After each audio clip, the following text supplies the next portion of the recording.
Right now it is late. Maybe you're in bed. Phone in your hand, screen bright, one earbud in. You've been scrolling for 40 minutes trying to feel tired enough to sleep. Or you gave up scrolling and you're just lying there, eyes open in the dark, thinking about nothing and everything at the same time. You think this is a modern problem. Trouble sleeping. Brain that won't stop. The 2 a.m. spiral. It isn't. But what nobody has ever told you, not your doctor, not any article you've read, is that your body isn't malfunctioning at 2 a.m. It's trying to give you something. Something your ancestors understood completely.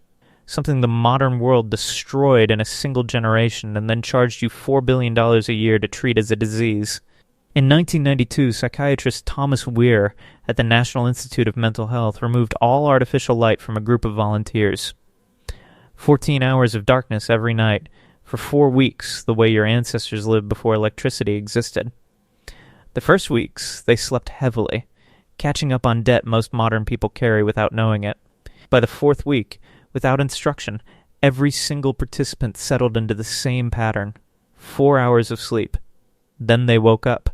They lay in quiet wakefulness for 1 to 2 hours. Then 4 more hours of sleep until dawn. Weir measured their hormone levels during that middle interval and found something that stopped the field cold. Their brains were flooded with prolactin, the same hormone released during deep meditation, during prayer, in the hours after sex. A state of profound, unhurried calm that does not exist anywhere in ordinary modern life. Weir called it a distinct state of consciousness, not sleep, not the waking state you're in right now, something between and beyond both. The volunteers described feeling deeply reflective, present, like thinking without the noise that normally comes with thinking. This wasn't the experiment creating something new, it was removing the artificial and watching what had always been underneath come back. To understand what your ancestors did with that interval, you have to go back further. 400,000 years. To fire. The earliest solid evidence of humans controlling fire comes from Wonderwork Cave in South Africa. Ash layers, burned bone, charred plant material. Someone made this happen. On purpose. But here's what nobody talks about when they talk about fire.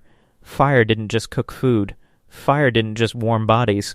Fire stole 4 to 6 hours from the darkness every single night and handed them directly to human beings. Before fire, our ancestors were exactly like every other primate on Earth. When the sun went down, you found a safe place, and you stayed completely still until sunrise, because out there in the dark, the predators that hunted you could see perfectly. You could not. A campfire creates a circle of light roughly 30 feet across. Inside that circle, predators won't enter. Inside that circle, for the first time in the history of your species, you had safe, warm, usable time. Every night, for hundreds of thousands of years. The question nobody asks is, what did they do with it? Anthropologist Polly Weissner spent 40 years studying the Juhuansi Bushmen of the Kalahari, one of the last groups on Earth still living close to how humans lived for most of their existence. She recorded hundreds of hours of conversation day and night and counted what people actually talked about.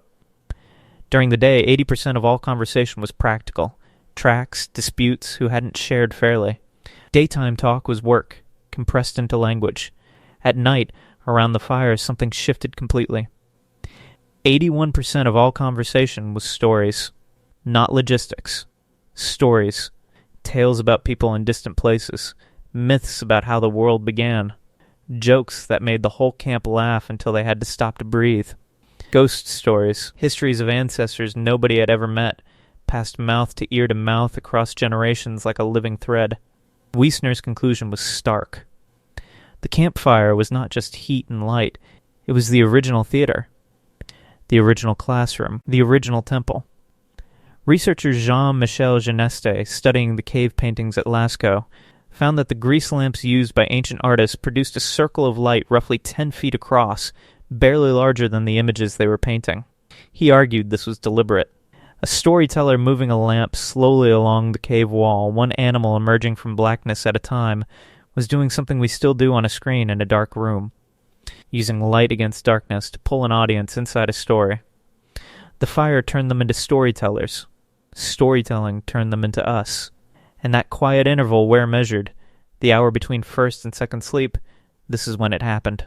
Historian Roger Eckerk spent 16 years in archives and found over 500 historical references to this pattern hiding in plain sight. Court documents, diaries, prayer books, medical texts. A 16th century French physician who recommended couples conceive children during the quiet interval because both partners would be most themselves. A doctor's manual advising that the finest time to study or pray was during the watch, the waking hours between first and second sleep. Scholars had been mistranslating these references for generations, not dishonestly, out of assumption. The idea that people could have ever slept differently was so unthinkable that they changed the words to fit their own experience. They couldn't see what was in front of them because they couldn't imagine it. Think about what your ancestors actually did in that hour. They prayed. They reflected on their dreams while those dreams were still warm. They spoke to their partners in total darkness about things too intimate for daylight. They let their minds go where minds go when nothing is demanding them. Not productive thinking. The other kind. The kind that asks the questions nobody can answer. Where do we come from? What happens when we die?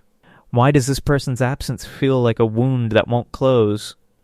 Every question at the center of every religion. Every question philosophy has chased for 3,000 years. Every question that has ever driven a human being to make something.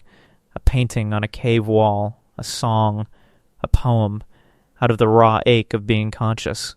All of it born in the dark, in a brain saturated with prolactin, hovering between dreaming and waking, loose enough to touch the things it usually keeps buried. Then we lit everything up. Paris installed permanent street lighting in the 1600s. London followed. Gas lamps in the 1800s. Then in 1879, Edison commercialized the electric bulb. Within one generation out of roughly 15,000 generations of anatomically modern humans, the night as your ancestors lived it was gone. Your eyes cannot tell the difference between a light bulb and the sun. When artificial light hits your retina after sunset, your brain reads it as daytime and suppresses melatonin. The device in your hand right now is, neurologically, a small artificial sun aimed directly at your face, telling a system that has run for 400,000 years that the night has not yet begun. Researchers found that 1 week of camping with no artificial light resets the melatonin cycle by nearly 2 hours. That is all it takes for hundreds of thousands of years of biological programming to resurface. The word insomnia didn't exist in any meaningful clinical sense before the Industrial Revolution. Not because people slept perfectly. Because waking in the night was not a malfunction. It was the design. The quiet interval was protected time for the kind of thinking that daylight makes almost impossible. We filled it with light. We called the disruption a disorder. In 2023, the global insomnia treatment market was valued at over $4.8 billion. We are paying, in money and in chemistry, to suppress something our bodies are still trying to run correctly. There is a version of you that exists in the dark, that wakes between sleeps and lies still, and thinks the thoughts that have no practical use, and asks the questions that have no answers. That version of you painted animals on cave walls. That version sat around a fire and told stories that kept an entire culture alive across centuries. That version of you is not broken. It's just been waiting, every night, for you to put the phone down.